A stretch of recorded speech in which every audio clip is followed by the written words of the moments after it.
What's going on, guys? This is Rob, and if you're enjoying the content that I'm uploading onto my channel, then feel free to subscribe, and you can also offer suggestions on topics and characters and storylines and whatnot that we can have discussions on later on in this channel.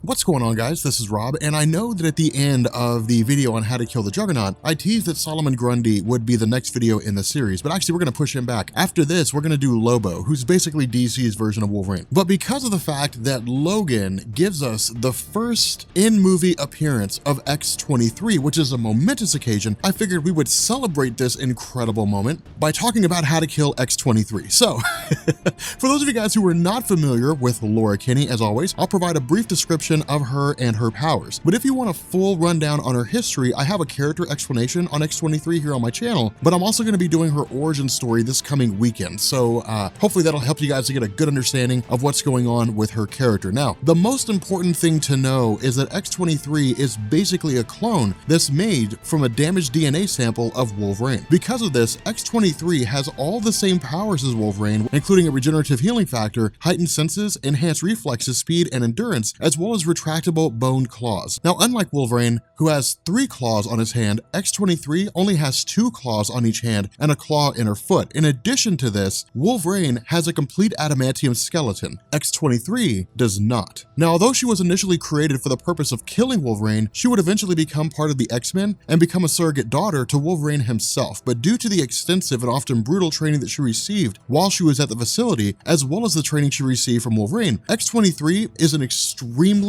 effective hand-to-hand fighter and has also received training in explosives and a wide range of different weaponry. Now, for many of the same reasons that Wolverine's hard to kill, killing X-23 presents a great challenge. Even if you are able to defeat her in a fight, which is unlikely in and of itself, not only due to her prowess as a fighter, but also due to the fact that she can become even more dangerous when she's exposed to a trigger scent that provokes her into an uncontrollable blood rage. She can also heal from virtually any injury that you're able to inflict on her. Now, the question becomes, how do you kill someone who can heal and regenerate from seemingly any wound? Well, we do have a few possible answers to that question that Marvel has provided us over the years. First, there's the Muramasa Blade, which I've gone over before a couple of times, both in my video on how to kill Wolverine in Deadpool, as well as my video explaining Wolverine's healing factor. So I'm not going to go super in-depth into this because I simply just don't want to rehash and bore the hell out of you guys with that. But the Muramasa Blade is a sword that was forged with part of Wolverine's soul inside and has the power to suppress healing factors. Now, we've seen this work when Wolverine decapitated and killed Sabretooth, so we know that the blade is capable of negating mutant healing factors in their entirety. And so using this, we also know that if we were able to use the blade to stab or decapitate X-23, she's not going to be able to heal herself, meaning that she's basically just going to stay dead forever. Now, speaking of decapitation,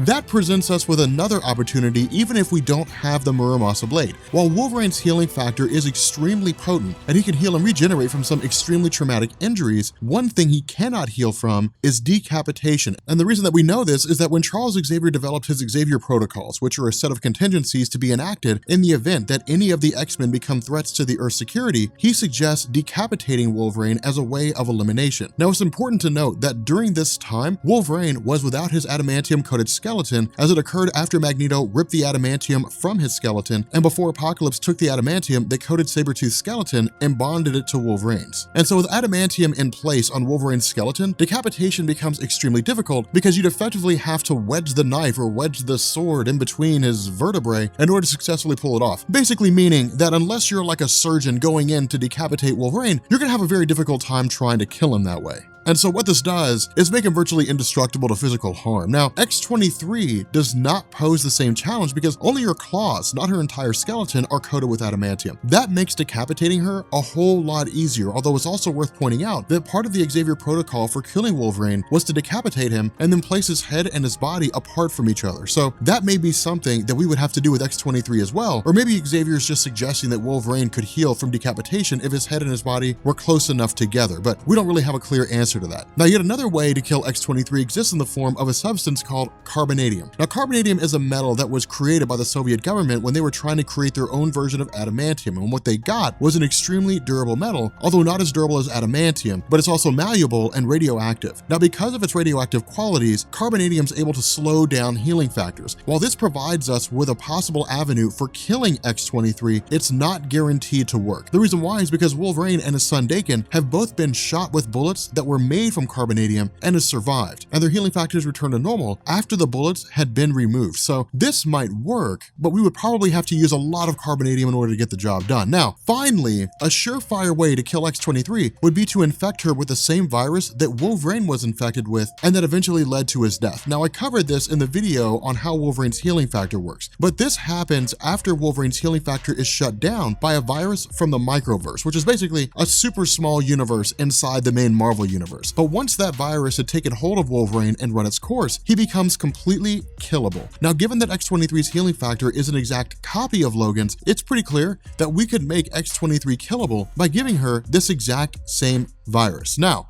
those are the best ways that I can think of to kill X-23, although I'm sure that it's not a very exhaustive list, and there are probably other ways to kill her, possibly drowning, starvation, or something like that, but those are pretty boring ways, so I decided not to include them on this list. I mean, you know, just put X-23 in a cave and then just not give her any food. That would be boring. I mean, I guess we could have listed it, you know, just make her go sit in a cave and not have anybody to talk to and no food or water or anything. I mean, that would have been boring, but I am curious to see what kind of ideas you guys can come up with. So if you guys have any ideas on how to kill X-23 that are not listed in this video, then feel free to post them down in the comment section. Also, if you guys are new here to the Rob Corps, make sure you guys drop a like and hit the subscribe button to become part of the Rob Corps. I guess if you're new to the Rob Corps, hit the sub button to become part. Hit the subscriber button, do that. And yeah, I will catch you all later. Peace.